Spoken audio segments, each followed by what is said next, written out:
Welcome, everyone.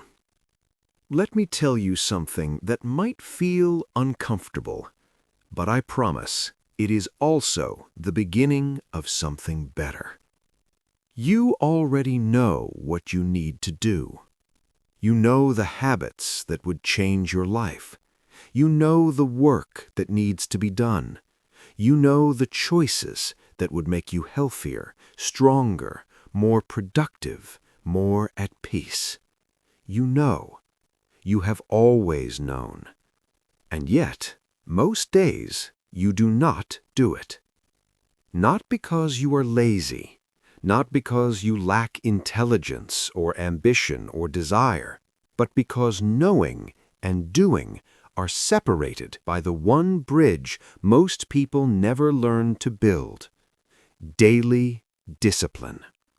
Not the dramatic, explosive motivation you feel after watching an inspiring video, not the fierce determination of January the 1st, not the version of yourself that shows up when the stakes are highest and the energy is fullest, but the quiet, unsexy, daily decision to do the work even when you do not feel like it, especially then. That is what this story is about. Not motivation, discipline. The difference between a life imagined and a life built. In the next 30 minutes, I will show you exactly what discipline is, how it works in the brain, and, most importantly, how to build it, starting with the smallest possible action tomorrow morning. Please stay until the very end, because the final chapter holds the truth that makes all the earlier ones click into place. This is not a story about suffering for your goals. It is not about waking up at 4 in the morning or punishing yourself into productivity. It is not about being harder on yourself. In fact, what the research on self-discipline actually shows is almost the opposite of what most people believe. We will move through 8 chapters today, from understanding why motivation always fails you, to building the systems, habits, and identity that make discipline feel less like struggle and more like simply who you are. You will learn the science of habit formation, the 2-minute rule that breaks through resistance every time, the discipline equation that separates people who achieve from people who only intend to, and the Daily Forge formula, a complete system for building the disciplined life you actually want. And if you care about finally closing the gap between who you are and who you know you can be, subscribe to our channel right now, because we bring you the most honest, most deeply human English stories about the life you are capable of living. Now, let us begin to build. Chapter 1. Why motivation always runs out. Let me tell you about 2 people who both wanted to get fit. The first is Marcus. Marcus watches a documentary about health one evening and feels something shift inside him. He is inspired. He is on fire. He sets his alarm for 6 a.m. He buys new trainers. He tells his friends. For 2 weeks, he goes to the gym every single day. He feels incredible. He feels like a new person. Then, one Thursday, he wakes up tired. He does not feel inspired anymore. He skips one day. Just this once, he tells himself. One day becomes 3. 3 becomes a week. The trainers gather dust. He is back where he started. The second is Priya. Priya also decides to get fit, but she decides differently. She does not wait to feel inspired. She does not buy new equipment or tell anyone. She simply decides every morning, before anything else, she will put on her shoes and walk for 20 minutes. Some mornings she feels motivated. Many mornings she does not. It does not matter. She puts on her shoes. After 3 months, she runs her first 5K. The difference between Marcus and Priya is not talent, willpower, or time. It is this. Marcus was waiting for motivation. Priya was building discipline. And here is the fundamental truth about motivation. Motivation is an emotion, and like all emotions, it rises, it peaks, and it falls. You cannot schedule an emotion. You cannot demand it on the days it does not come. Discipline is different. Discipline is a system, a structure, a decision made once that removes the need to decide again every morning. Motivation asks, do I feel like it today? Discipline says, it does not matter. I do it anyway. That shift from feeling-based action to system-based action is the first and most important step toward a disciplined life. You are not undisciplined. You have simply been depending on the wrong fuel. Chapter 2. The 2-minute rule. The most dangerous moment in any habit is not the middle. It is the beginning. The moment before you sit down to write, the moment before you open your running shoes, the moment before you begin the task you have been avoiding. That moment, the transition from not doing to doing, is where resistance lives. And resistance is almost always stronger than motivation. The 2-minute rule defeats resistance by making the start so small that it cannot be refused. The rule is this: any habit, any task, any practice, begin with a version that takes only 2 minutes. Want to read more? The habit is open the book. Want to exercise? The habit is put on your shoes and stand up. Want to write? The habit is open the notebook and write 1 sentence. Want to meditate? The habit is sit down and close your eyes. 2 minutes. That is the entire commitment. Now here is the secret. Once you have started, you will almost always continue, because momentum, once created, carries itself. The hardest part of any task is starting it. Once you have started, the brain shifts into a doing state, and doing feels far better than not doing. The 2-minute rule is not about doing less.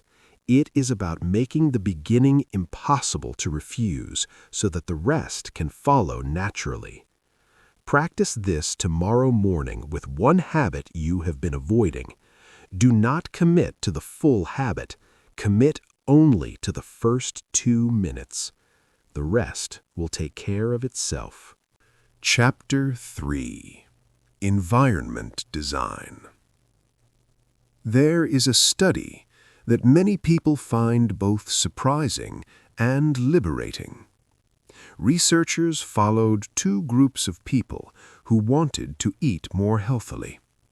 The first group tried harder to resist unhealthy food. They relied on willpower, on mental effort, on saying no. The second group changed their environment. They moved fruit to the front of the refrigerator. They placed healthy snacks on the kitchen counter. They put unhealthy food in harder-to-reach places, higher shelves, less visible spots.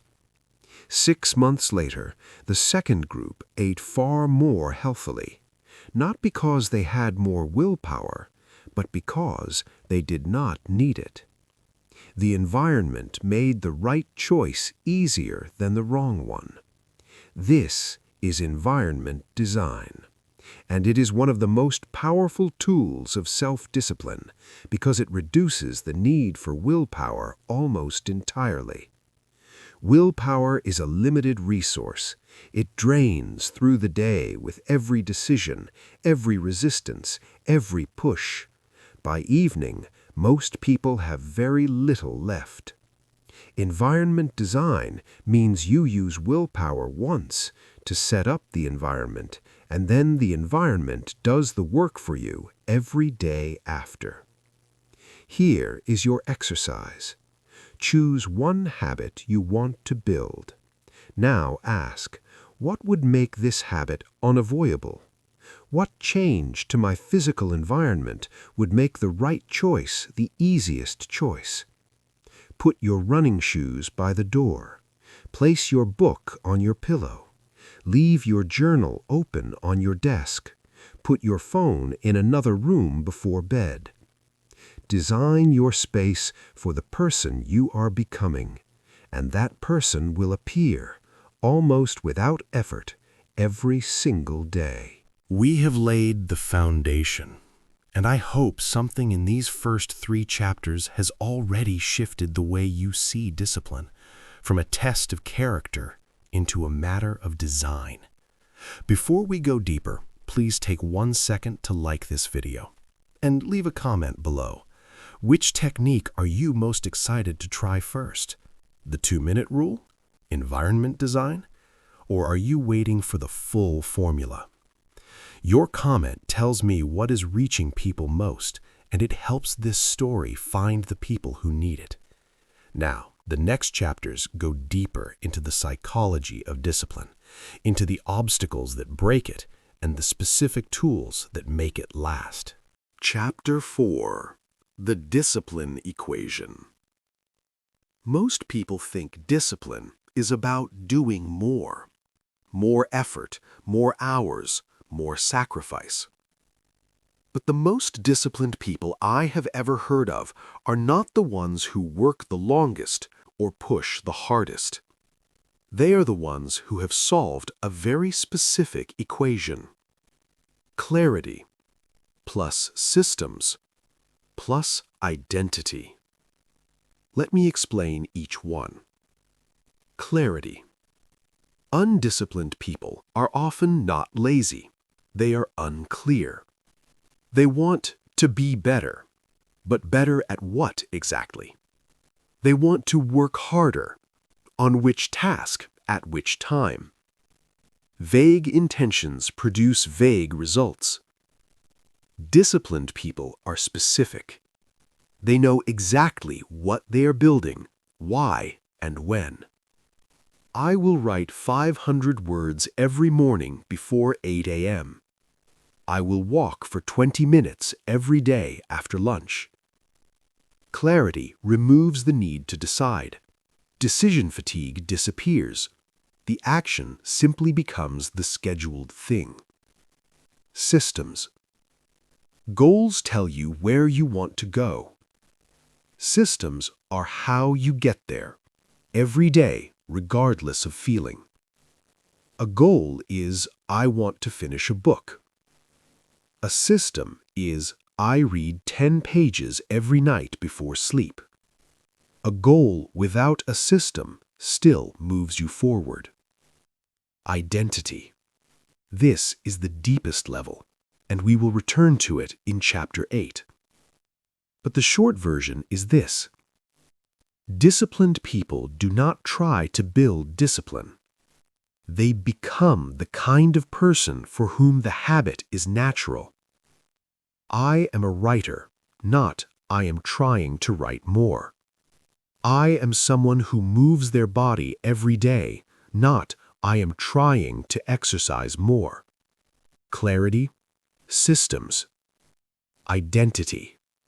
When all 3 are in place, discipline stops being something you do. It becomes something you are. Chapter 5: Handling the Broken Chain. There is a well-known technique for building habits called "Don't break the chain." You mark an X on a calendar every day you complete a habit. The growing line of X's becomes motivating in itself. You do not want to break the chain. It works well, until the day the chain breaks. And it always breaks. Life interrupts. You get sick. You travel. Someone needs you. Something goes wrong. Or, sometimes, you simply do not show up. And for most people, A broken chain becomes an ending. I missed 3 days. What is the point now? I have already failed. I might as well stop. Researchers in behavioral psychology call this the "what the hell" effect. One lapse becomes permission to abandon everything. The most disciplined people in the world do not avoid missing days. They simply follow one rule when they miss. Never miss twice. 1 missed day is an accident. 2 missed days is the beginning of a new habit, the habit of not showing up. When you miss, you do not punish yourself. You do not replay the failure or call yourself undisciplined. You simply say, calmly, "Yesterday I missed. Today I return." And you return. Without drama, without a grand recommitment ceremony, without telling anyone. You simply begin again as if the missing day never happened. Because in the long arc of a disciplined life, 1 missed day means almost nothing. What matters is not the streak. What matters is the pattern. And the pattern is you always come back. Chapter 6. The Discomfort Practice. At the core of every discipline challenge is a single moment of discomfort. The moment the alarm rings and the bed is warm. The moment the blank page waits and the mind wants to wander. The moment you could eat the easy thing instead of the good thing. That moment of discomfort, that small, bearable friction, is the gateway. On one side is the person you were. On the other side is the person you are becoming. Most people treat discomfort as a signal to stop. Disciplined people treat it as a signal to begin. Here is the discomfort practice. Once a day, deliberately choose a small discomfort, not dramatic suffering, a small, manageable friction. Take a cold shower or end a warm one with 30 seconds of cold. Sit quietly without your phone for 10 minutes. Do the task you have been postponing first before anything enjoyable. Say no to one thing today that you would normally say yes to out of comfort. The purpose is not the specific discomfort. The purpose is to train your nervous system to understand that discomfort is survivable, that it does not mean stop, that you can feel resistance and move through it anyway. Every time you do, you build what psychologists call distress tolerance, the ability to stay in the difficult moment without running from it. And distress tolerance is, in many ways, the single most important skill a disciplined person possesses. 1 small discomfort per day, chosen deliberately, completed calmly. That is the practice. Chapter 7. The Forge Formula. Now let us bring every tool together into one complete daily system for discipline. A system you can begin tomorrow, a formula you can carry for the rest of your life. I call it the Forge Formula, because discipline is not found, it is forged, built through heat and repetition and time. Focus on one thing first. Each morning, before email, before news, before the noise of the day, identify your one most important task, the one thing that if done today would matter most. Write it down. Commit to it before anything else. Clarity at the start of the day is the foundation of everything. Oh, 1 step only. Use the 2-minute rule. Do not ask yourself to do the whole thing. Ask yourself to begin. 2 minutes, 1 step, 1 foot forward. The momentum will carry you the rest of the way. R. Remove the obstacles. Spend 5 minutes each evening designing tomorrow's environment. Put out what you need, put away what distracts. Make the right choice the easiest choice. G. Guard against the broken chain. Track your one daily discipline habit, a simple mark in a notebook, an X on a calendar. And on the days you miss, you do not panic. You follow one rule: never miss twice. You simply return, quietly, without ceremony. E. Embrace one discomfort. Every day, one small chosen discomfort. Not suffering, not punishment. The daily training of your ability to move through resistance. One friction, completed calmly. A signal to your brain that discomfort never has the final word. Focus, one step, remove obstacles, guard the chain, embrace discomfort. Forge. Forge. Not in a single day, not in a dramatic moment, but in the quiet accumulation of daily repeated unremarkable action over weeks, months, years, until the life you imagined becomes simply the life you live. Chapter 8. The Identity of a Disciplined Person. There is a story about a sculptor, a woman named Ilara.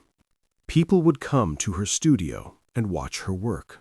They were always impressed by her patience, the long, slow daily hours of chipping and shaping, the willingness to return day after day to the same stone. One day, a visitor asked her, "Does it not tire you, all this repetition, all this discipline? How do you make yourself come back every single day?" Ilara looked at him with genuine confusion. She said, "I do not make myself. I am a sculptor.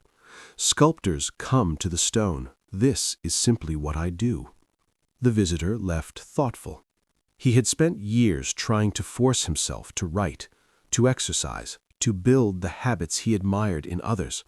He had been fighting himself every morning, and he understood, walking away from Ilara's studio, why it always felt like a fight. Because he was not yet the person for whom those habits were natural. He was trying to act like that person before he had decided to become them. Identity comes before behavior, or rather, identity and behavior shape each other. Every time you act in alignment with the disciplined person you want to be, you cast a vote for that identity. Not a single dramatic vote, a small, quiet one. One vote, one day, one action. Do this enough, and the identity forms, not because you decided it all at once, but because you built it, vote by vote, day by day. You are not a person who is trying to be more disciplined. You are a disciplined person who is still being forged. There is a difference, and from this moment you know which one you are. You have just completed one of the most honest, most complete, most deeply human stories about the power of daily discipline ever created for an English learning audience. You did not just hear some productivity tips. You discovered the real reason motivation always runs out, and why discipline is a system, not a feeling. You learned the 2-minute rule that defeats resistance at its source, the power of environment design to make discipline automatic, the discipline equation, clarity, systems, identity. The never miss twice rule that turns failure into a reset, the discomfort practice that builds your tolerance for hard things, and the Forge formula, your complete daily system for building a disciplined life, one small action at a time. You are not someone who lacks discipline. You are someone who was using the wrong approach, and now you have the right one. You are not a person who is trying to change. You are a disciplined person being forged right now in the daily repetition of who you choose to become. If this story helped you, even 1%, please subscribe to our channel right now. We are building a community of English learners who believe that the greatest things in life are not given by inspiration, they are built by discipline. Daily, quietly, powerfully. Save this video, return to it on the mornings when you want to quit. Use each chapter like a tool in your hand. Reach for the one you need and keep building. Remember, discipline does not come from willpower. It comes from clarity, from systems, and from the quiet daily decision to become, one action at a time, the person you already know you can be. Begin even when you do not feel like it. Return even when you have missed. Design even when it feels small. And most of all, remember that every great life was built one ordinary, disciplined day at a time. Today is one of those days. Thank you for listening. Let's grow together. Welcome, everyone. Close your eyes for a moment. Just for 1 second, try not to think about anything. Try to make your mind completely quiet, empty, still. What happened? Most likely, a thought appeared immediately. Maybe 2, maybe 5. A worry about something you need to do. A memory that came from nowhere. A voice that said something unkind about you. You did not invite these thoughts. You did not choose them. They simply arrived, as they always do. And here is the problem most people never understand. We have been taught to control everything in our lives, our appearance, our words, our actions. But no one ever taught us to manage the one place where we spend every single moment of our lives, the inside of our own mind. Most people are not the master of their thoughts. They are passengers, carried along by whatever the mind decides to produce. Anxiety, rumination, self-doubt, endless replays of old pain. But here is what changes everything. You cannot stop thoughts from arriving, but you can learn to choose which ones you follow. And that single shift from passenger to driver is what transforms a life. In the next 30 minutes, I will show you exactly how to make that shift, chapter by chapter, tool by tool, not through philosophy, through practice. Please stay until the end, because the last chapter holds the secret that makes all the others finally click. This is not a video about meditation, though some of what we cover draws on the same wisdom. It is not a video about positive thinking. In fact, forcing positive thoughts is one of the techniques we will learn to leave behind. What I am about to share comes from neuroscience, from cognitive behavioral therapy, from ancient Stoic philosophy, and from the real daily practice of people who have learned to live with a quieter, freer, more powerful mind. We will move through 8 chapters today, from understanding why the mind produces unwanted thoughts to the specific daily tools that let you observe, redirect, and ultimately become the author, not the audience, of your own inner world. And if you care about finally quieting the noise inside your head, thinking with more clarity, and feeling more at peace in the only place you can never leave, subscribe to our channel right now, because we bring you the most honest, most deeply human English stories about the inner life in the world. Now, let us go inside. Chapter 1: The Thought Machine. Let me tell you about two people who both struggle with overthinking. The first is Yuki. Yuki lies awake at night replaying a conversation from 3 days ago. A comment someone made, a look on a colleague's face. She turns it over and over, searching for meaning. Was it a criticism? Did she say the wrong thing? By 2 in the morning, she has constructed an entire catastrophe from a single moment that lasted 3 seconds. The second is Omar. Omar also has difficult thoughts, worries about the future, old regrets, self-doubt. But Omar does something different. When a dark thought arrives, he notices it. He says, quietly to himself, "There is a thought." And then he gently turns his attention to something else. He does not fight the thought. He does not pretend it is not there. He simply does not follow it down the hallway. The difference between Yuki and Omar is not the thoughts they have. They both have difficult, anxious, repetitive thoughts. The difference is their relationship with those thoughts. And this is the most important thing I can tell you in this entire story. You cannot control what thoughts arise. The mind is a thought-producing machine. It never stops. Even in sleep, it generates. Neuroscientists estimate that the average person has between 60,000 and 80,000 thoughts per day.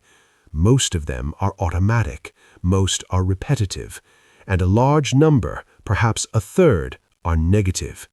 This is not a malfunction. This is the brain doing its job. It is scanning for danger, for problems, for things that need fixing. It has been doing this since the first human walked the earth. The question is never, how do I stop thinking? The question is, how do I stop being controlled by what I think? That is what the next chapters will teach you, and it begins with a single, deceptively simple skill: noticing. Chapter 2. The Naming Practice. There is a discovery in neuroscience that surprised even the scientists who made it. When you put a feeling or a thought into words, when you name what is happening inside you, the emotional intensity of that experience drops measurably, immediately. Not because naming makes the thought disappear, but because naming creates distance. It moves the thought from inside you to in front of you, from something you are to something you are observing. This technique is called affect labeling, and it is one of the simplest, most powerful mental tools that exists. Here is how to practice it.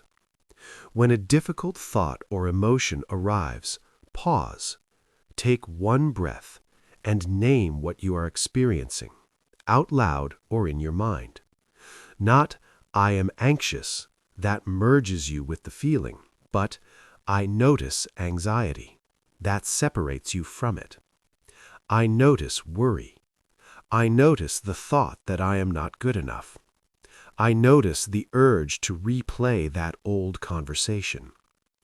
Do this 3 times. Name, breathe, observe. You are not suppressing the thought. You are not agreeing with it. You are simply becoming the witness, not the captive. Practice this today with any thought that arrives uncomfortably. Even once, you will notice the difference immediately. Because the moment you can name a thought, it has already lost some of its power over you. Chapter 3. The River Visualization. Imagine you are sitting on the grassy bank of a wide, calm river. The sun is warm, the air is still, and on the surface of the water, leaves are floating past. Each leaf carries something. This leaf carries a worry about tomorrow. That one carries a memory from 5 years ago. Another carries a critical voice, something harsh that someone once said. You watch them float past.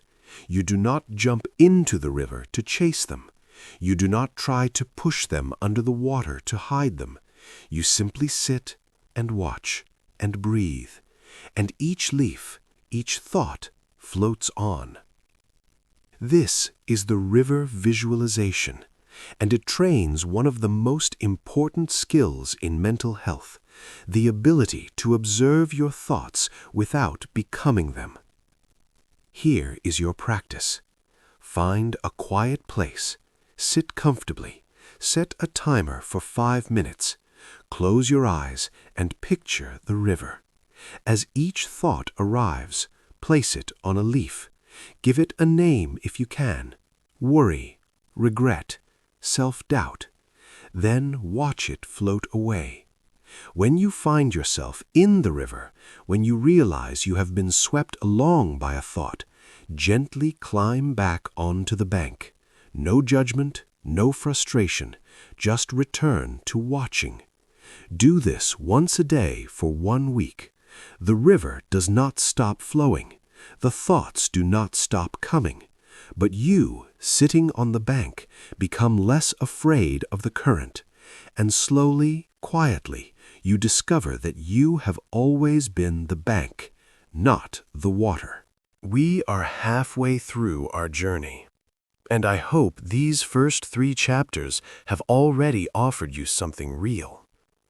Before we continue, please take 1 second to like this video and leave a comment below. Which technique are you going to try first this week? The naming practice or the river visualization? Your comment helps me understand what is reaching people most, and it helps this story find the people who need it.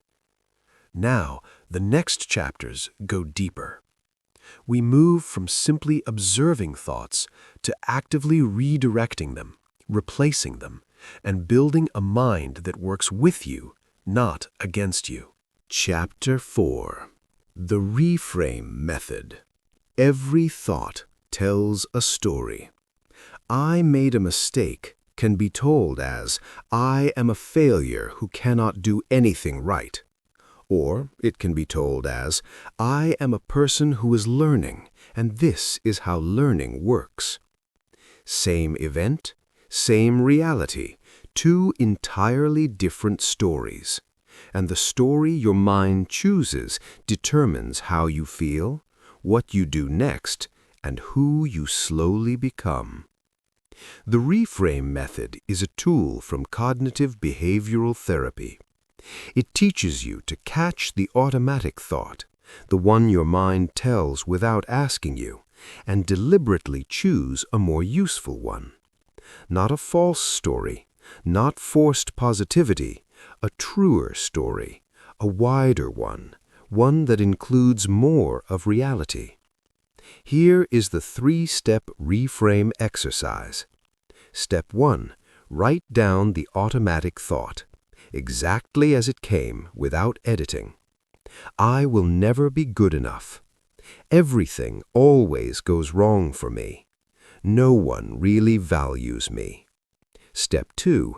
Ask, is this absolutely 100% true? Is there any evidence that contradicts this story? Almost always there is. Step 3. Write a wider version of the story, one that includes the difficult truth, but also the fuller picture. I made a mistake today. I also did 3 things well. I am learning. I am still here. I am trying. This is not pretending. This is accuracy. Automatic negative thoughts are almost always incomplete. The reframe simply completes them. And a complete truth, even a difficult one, is always more manageable than a fragment dressed up as a conclusion. Chapter 5. The Anchor Breath.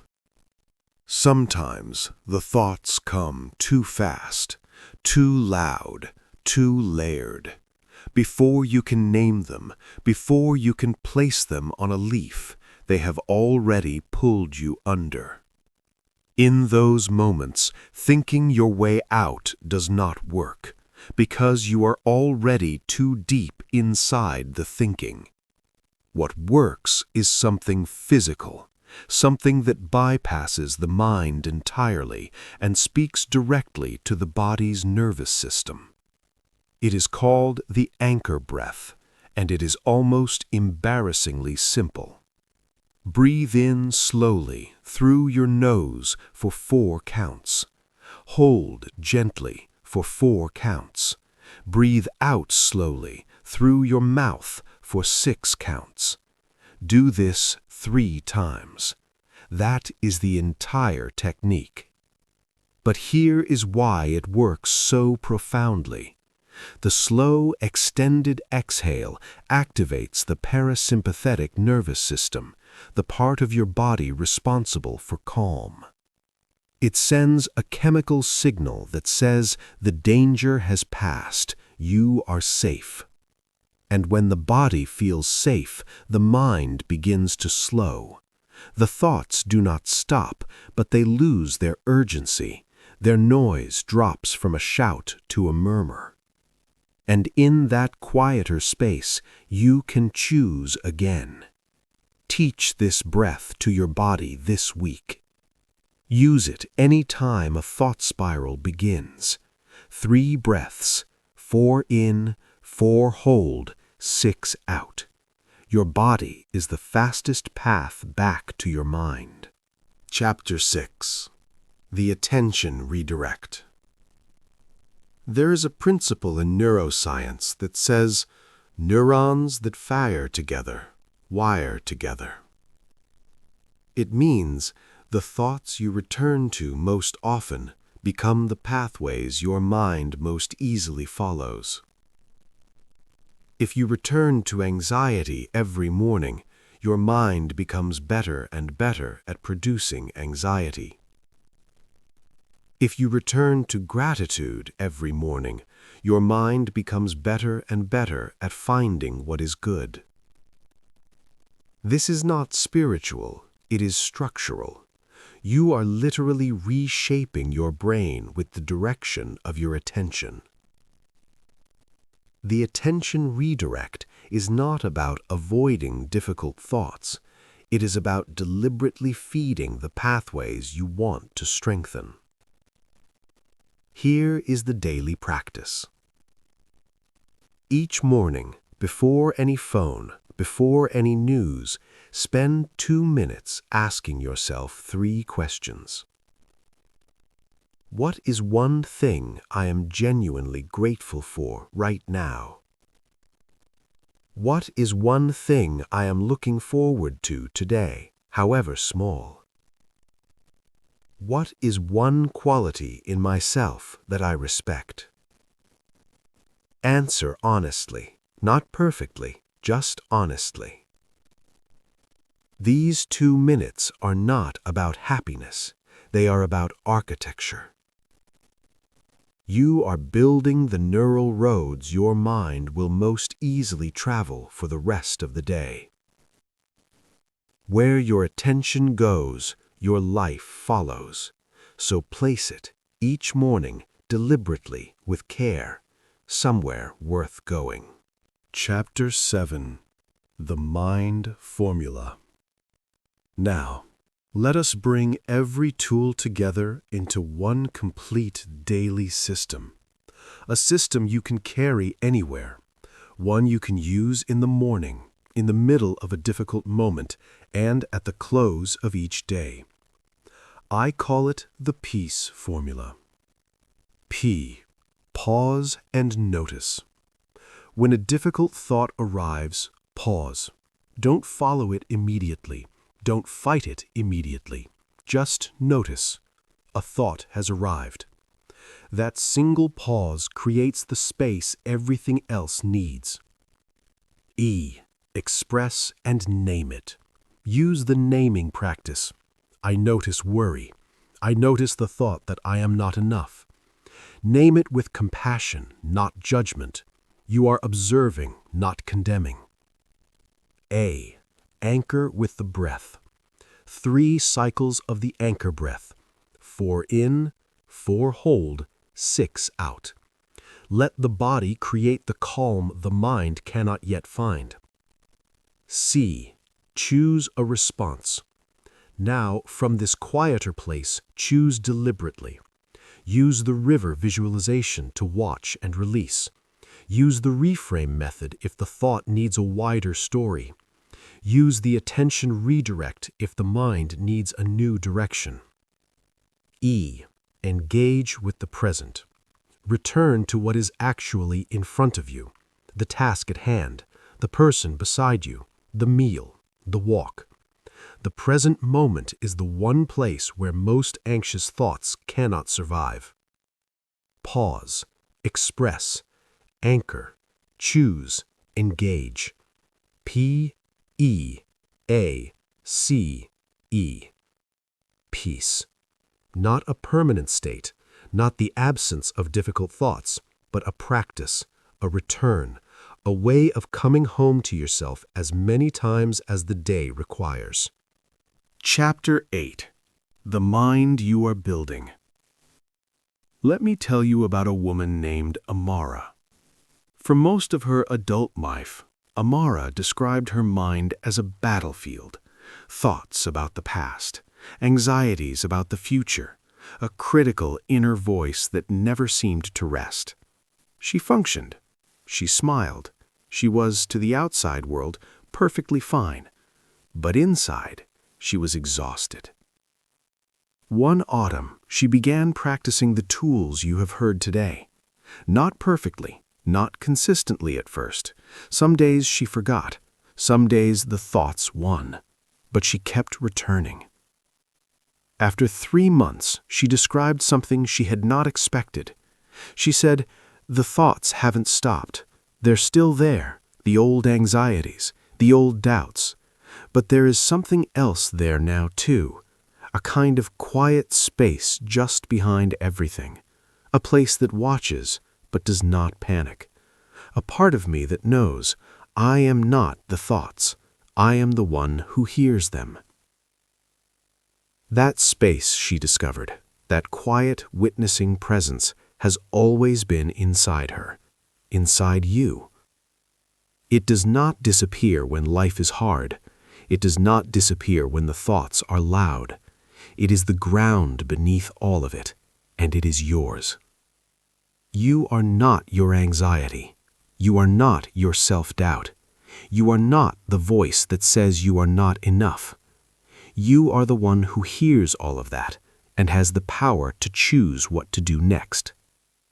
That is what thought control truly means. Not silence, but authorship. Not emptiness, but freedom. You have just completed one of the most intimate, most honest journeys into the inner life that exists anywhere in the English learning world. You didn't just learn some mental health vocabulary. You learned how your mind generates thoughts, why it never stops, why so many are negative, and why that is not a flaw, but a feature. You learned to name what you feel, to sit on the bank of the river and watch, to breathe your way back to stillness, to reframe the incomplete stories your mind tells, to redirect your attention like a gardener choosing which seeds to water. You are not someone who is broken by their thoughts. You are not someone whose mind is too loud, too dark, too overwhelming to ever find peace. You are someone who now has the peace formula, a complete daily practice for returning to yourself as many times as needed, with kindness and with skill. If this story helped you even 1%, please subscribe to our channel right now. We are building a community of English learners who believe that the most important language you can learn is the language of your own inner world, and that learning it in English makes the journey twice as rich. Save this video. Return to it on the difficult days. Use each chapter like a door. Open the one you need, step through it, and find yourself on the other side. Remember, controlling your thoughts does not mean silencing them. It means knowing with absolute certainty that you are always larger than whatever thought is passing through you right now. Always. Notice. Name. Breathe. Watch without following. Choose without forcing. Return gently, endlessly, without judgment, to yourself. And most of all, remember that you are not the storm inside your mind. You are the sky that holds it. Thank you for listening. Let's grow together. Welcome, everyone. I need to tell you something that most English teachers will never say. You have been learning English for years, maybe 5 years, maybe 10. You have studied grammar rules, you have memorized vocabulary lists, you have passed tests, and yet, the moment someone speaks to you in English, your mind goes blank, your mouth freezes, the words disappear. You know English, but you cannot speak it. Why? Here is the truth. You have been studying English the wrong way, not because you are lazy, not because you are bad at languages, but because the traditional system was never designed to make you fluent. It was designed to make you pass a test. Fluency is not about knowing more words. Fluency is not about perfect grammar. Fluency is about how your brain is trained to think, feel, and speak all at the same time without stopping.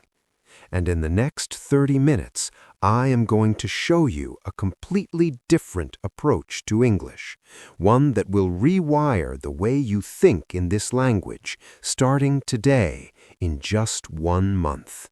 So please stay until the very end, because what you are about to hear might change everything. This approach is different. It is not a list of words to memorize. It is not another grammar lesson. It is a system, a complete monthly plan built on how the human brain actually learns to speak a language. Scientists call it acquisition, not learning. Children don't study their mother tongue. They absorb it. They live inside it. They speak before they understand all the rules. Today, we will build that same natural process for you in 8 chapters. Each chapter gives you a real technique, a real exercise, and a real daily practice you can start using immediately. And if you care about finally speaking English with confidence, with speed, and without the fear that has been holding you back, subscribe to our channel right now, because we bring you the most honest, most human English learning stories in the world. Now, let us begin. Chapter 1. Why You Cannot Speak. Let me introduce you to 2 people. The first person is May. May studied English for 8 years in school. She got top marks in her grammar exams. She can write a perfect essay in English. But when a foreign colleague says, "How was your weekend?" May freezes. Her face turns red. She says, "Good, thank you," and looks away. She knows the words, but she cannot use them. The second person is Carlos. Carlos never studied English formally. He spent 6 months watching American TV shows with English subtitles. He listened to English podcasts while cooking, while walking, while falling asleep. He talked to himself in English while alone in his room. Today, Carlos laughs at English jokes. He tells stories in English. He is not perfect, but he is fluent. What is the difference between May and Carlos? It is not intelligence. It is not talent. It is this. May trained her reading brain. Carlos trained his speaking brain. These are different systems inside your mind. The part of your brain that reads and understands language and the part that produces spoken language, they are connected, but they are not the same. You have to train the right one. There is also something else, something no textbook ever talks about: fear. When you try to speak and feel nervous, your brain releases a stress signal, and that signal actually blocks access to the words you know. This is a real physical process. Stress literally shuts down fluency. So the problem is not your vocabulary. The problem is not your grammar. The problem is that your brain has never felt safe speaking English. And that is exactly what we are going to fix. Chapter 2. Immersion without moving. People say, if you want to speak English, move to an English-speaking country. This is true, but it is also an excuse. Because what matters about living in another country is not the country. It is the immersion, the constant exposure, the way English surrounds you from the moment you wake up. And you can create that right where you are. This technique is called total environment shift. Here is how to do it. Step 1. Change your phone to English right now, today. Every notification, every menu, every app. Your brain sees these words hundreds of times a day. It begins to absorb them without effort. Step 2. Choose one English language podcast or show and make it your daily background sound. Not to study, just to hear. While you cook, while you clean, while you walk. Let English become the sound of your daily life. Step 3. Label your world. Put small paper labels on objects in your home: the table, the mirror, the window, the door. Write the English word. Every time you see it, say it aloud. These 3 small changes create something remarkable. Your brain stops treating English as a foreign, separate thing. It starts treating English as part of your normal life. And when English feels normal, speaking it becomes natural. Chapter 3. Shadow Speaking. Let me tell you about a technique so powerful